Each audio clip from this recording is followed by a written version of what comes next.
देखो बच्चों, हम आपको नए चैप्टर पढ़ाएंगे आज, गाउस का नियम व उसके अनुप्रयोग। गाउस के नियम पर आधारित है ना अन्य सूत्रों की उत्पत्ति।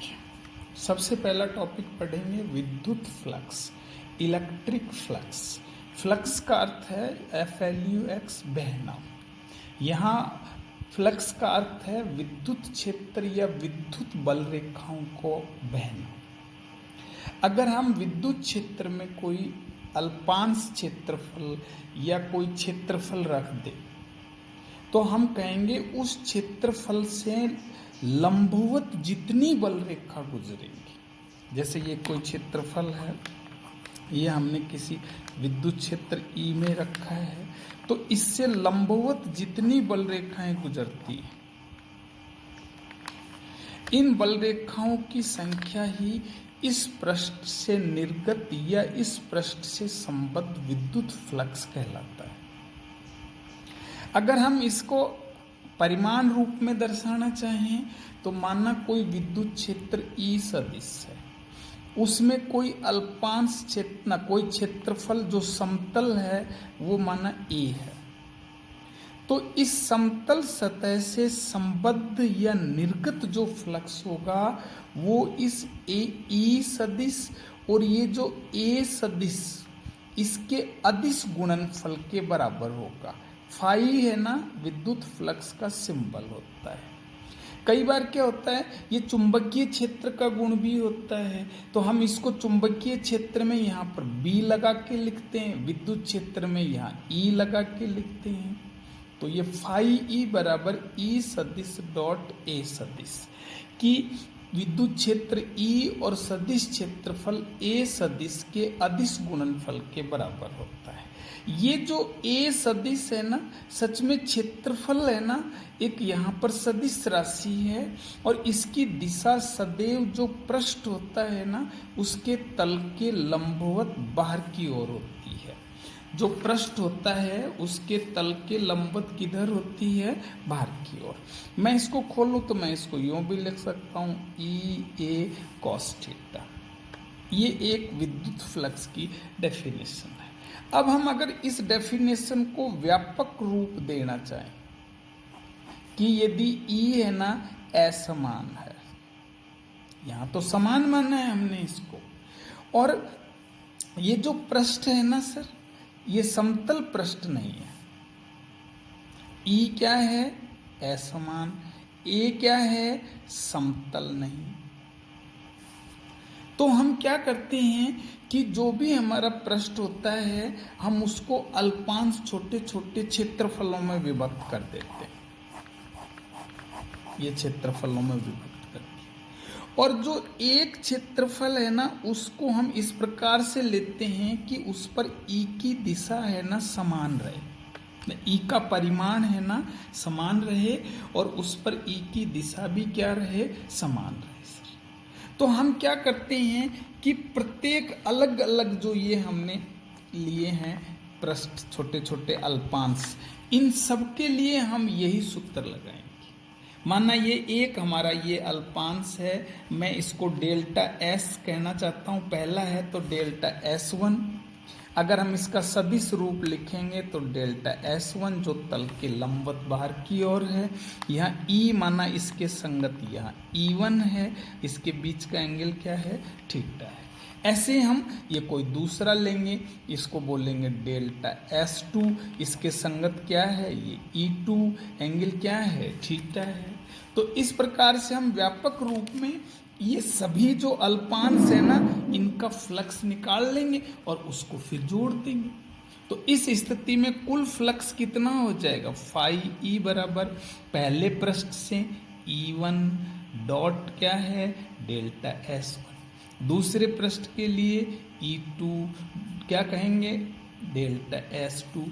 ऐसे ही आगे बढ़ेंगे, nवें पृष्ठ के लिए En डेल्टा Sn। इन सब का क्या कर देंगे, हम जोड़ कर देंगे। अगर मैं इसको योग के रूप में, गणित के रूप में लिखूं तो मैं लिख सकता हूं सिग्मा I बराबर कहाँ से है, 1 से n तक। इसको क्या लिख दूं मैं, EI इसको डॉट डेल्टा एस आई। अब मैं कहूं कि अगर ये जो अल्पांश लिए हैं ना, इनकी संख्या है ना बहुत अधिक है, इन्फिनिटी, तो डेल्टा एस आई है ना सर, ये डेल्टा एस लगभग क्या होगा, 0 होगा सर। जब ये संख्या बहुत बड़ी है तो ये अल्पांश क्या होगा, बहुत छोटा होगा। संख्या बड़ी है n की तो अल्पांश छोटा होगा। उस स्थिति में ये जो योग है जिसको हम सिग्मा से दर्शा रहे हैं, हम इसको समाकलन के पदों में प्रतिस्थापित कर सकते हैं। तो अब इस पूरे पृष्ठ से संबद्ध कुल फ्लक्स कितना होगा, आप इसको समाकलन लिख दो। इसको लिख दो E सदिश, इसको लिख दो ds सदिश। ये एक्चुअल में लिमिट है यहाँ पर, डेल्टा एस अप्रोचेज टू 0। ये लिमिट हमने पहले लिख दी ना कि अगर पृष्ठ सतत है तो उस स्थिति में ये डेल्टा एस अप्रोचेज क्या होगा, 0 होगा। उस स्थिति में योगफल को हम समाकलन लिख सकते हैं। देन E सदिश डॉट क्या है, ds सदिश। ये अल्पांश क्षेत्रफल सदिश है, ये उस पर E की क्या है, वैल्यू है। ये पूरे पृष्ठ के लिए हम लिख सकते हैं। ये शर्त लगाइए तब ये बना है। ये एक्चुअल में सिग्मा है, यूं उस सिग्मा की शर्त लगाई है हमने, सिग्मा i बराबर 1 से n तक। ये शर्त हमने इसके लगाई है। रियल में ये आएगा EI सदिश डेल्टा SI सदिश, इसके लगाइए। अब ये शर्त लगाते ये समाकलन बन गया, E सदिश डॉट क्या हो गया, ds सदिश। ये किसी व्यापक पृष्ठ जो सतत है उससे संबद्ध विद्युत फ्लक्स का, कुल विद्युत फ्लक्स का मान ज्ञात कर सकते हैं। अब मैं कहूं कि यदि पृष्ठ क्या है, बंद है, तो उस स्थिति में इस सूत्र को हम कैसे लिख सकते हैं, ये समाकलन में बंद का निशान लगा देंगे। क्लोज्ड सरफेस के लिए ये है ना विद्युत फ्लक्स का मान।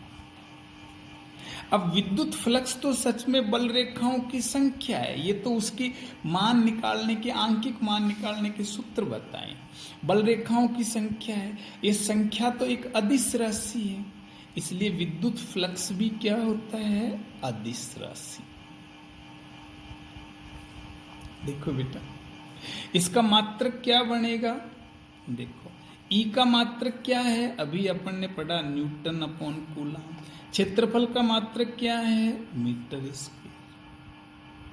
एक हमने इसी का दूसरा मात्रक E का पढ़ा, वोल्ट अपॉन मीटर, और क्षेत्रफल का क्या है, मीटर स्क्वायर। देन ये क्या हो गया, वोल्ट गुणा मीटर।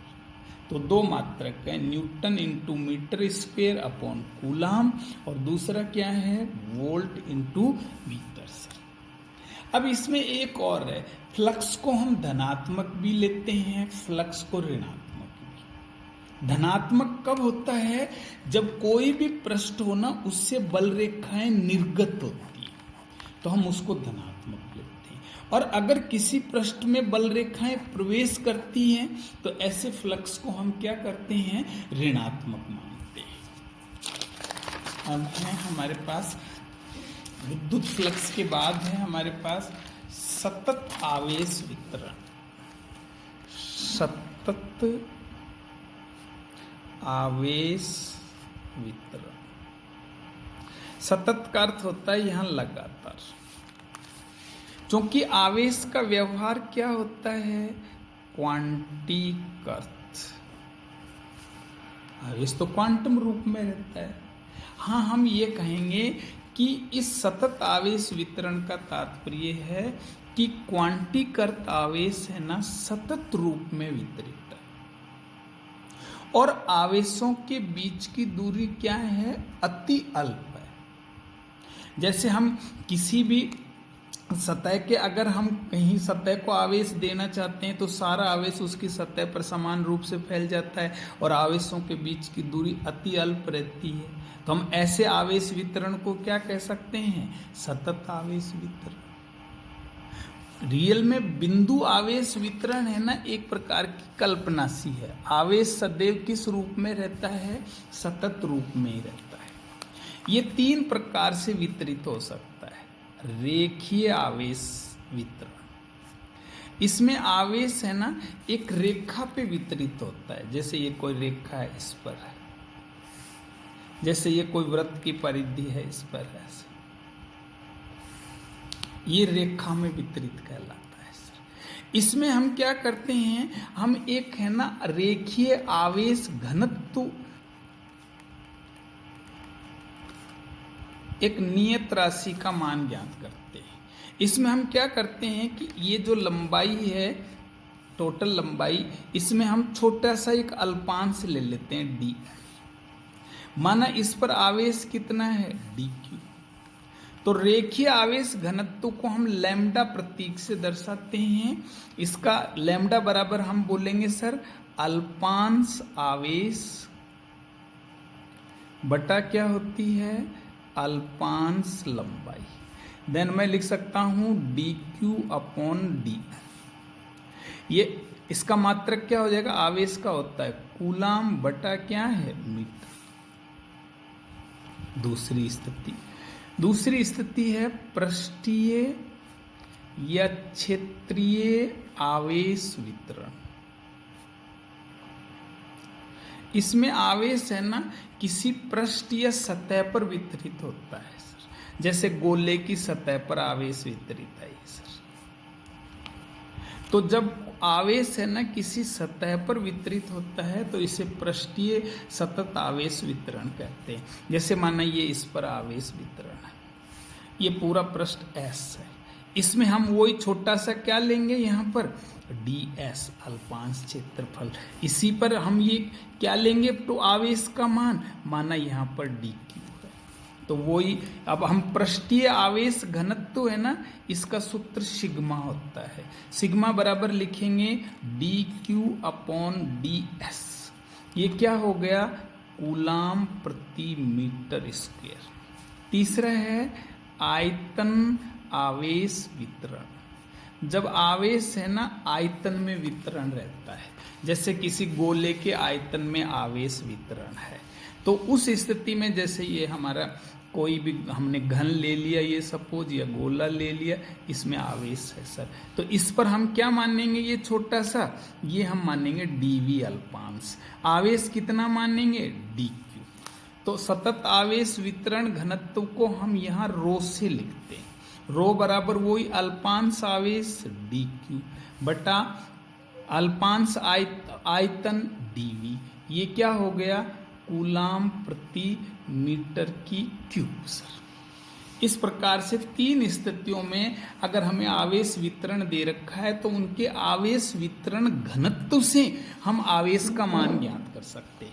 जैसे इस पहले वाले में देखो, ये डी क्यू बराबर क्या हो जाएगा, लैम्डा डी एल।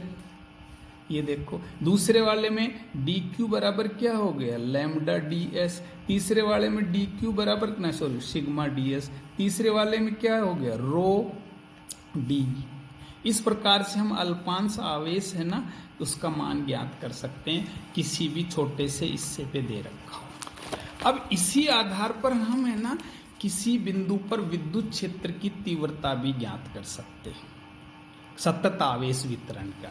बिंदु आवेश वितरण के कारण तो कूलाम ने बता दिया के क्यू अपॉन आर स्क्वायर, लेकिन सतत आवेश वितरण कारण निकालेंगे तो कैसे निकालेंगे, इसी कूलाम के नियम के आधार पर ही निकालेंगे। जैसे माना हमने ये कोई सतत आवेश वितरण ले लिया, सपोज ये छोटा सा अल्पांश है सर, सपोज ये डी एल है, यहाँ आवेश कितना है, डी क्यू है, हम इससे आर दूरी पर निकालना चाहते हैं, ये कोई पी बिंदु है सर, यहाँ तीव्रता निकालेंगे। सूत्र क्या होता है, E बराबर के क्यू अपॉन आर स्क्वायर। देखो सर यहाँ इसको अल्पांश के लिए डी ई लिखूंगा, या इसको क्या लिखूंगा, डी क्यू लिखूंगा, या आर की क्या लिखूंगा, कैप लिखूंगा। देखो डी ई बराबर के, डी क्यू की जगह अभी मैंने देखो पीछे सिखाया था आपको, डी क्यू बराबर लैम्डा डी एल, यहाँ पर लिख दो सर, ये हो गया लैम्डा डी एल अपॉन क्या है, आर स्क्वायर। आर की क्या है, कैप। अब मैं कहूंगा पूरे रेखीय आवेश के कारण पी पर तीव्रता, तो E बराबर, अब हम के को तो बाहर निकाल देंगे, समाकलन का सहारा लेंगे, लैम्बडा DL अपॉन क्या है आर स्क्वेयर, आर की क्या है कैप है, किसके लिए पूरे पृष्ठ के लिए। ऐसे जब हम इसको उसके लिए लेंगे, कौन से पृष्ठीय के लिए, तो हम यहाँ पर लैम्बडा की जगह सिग्मा लिख देंगे, इसकी जगह DA लिख देंगे अपॉन आर स्क्वेयर आर की। ऐसे हम आयतन के लिए लेंगे बेटा, तो हम इसको लिख देंगे के, ये किसके लिए है बेटा, ये L है, लंबाई के लिए है, ये S पृष्ठ के लिए, या S लिख सकते हो या A लिख सकते हो। यहाँ लिख देंगे अपन रो dV अपॉन क्या है आर स्क्वेयर आर की। इस प्रकार से हम सतत आवेश वितरण के द्वारा भी हम कूलाम का नियम को आधार मान करके किसी बिंदु पर विद्युत क्षेत्र की तीव्रता ज्ञात कर सकते हैं। लेकिन ये जटिल प्रक्रिया है, इसकी सरल प्रक्रिया हमें गाउस नामक वैज्ञानिक ने दी है, जो अगले टॉपिक में हम आपको सिखाएंगे।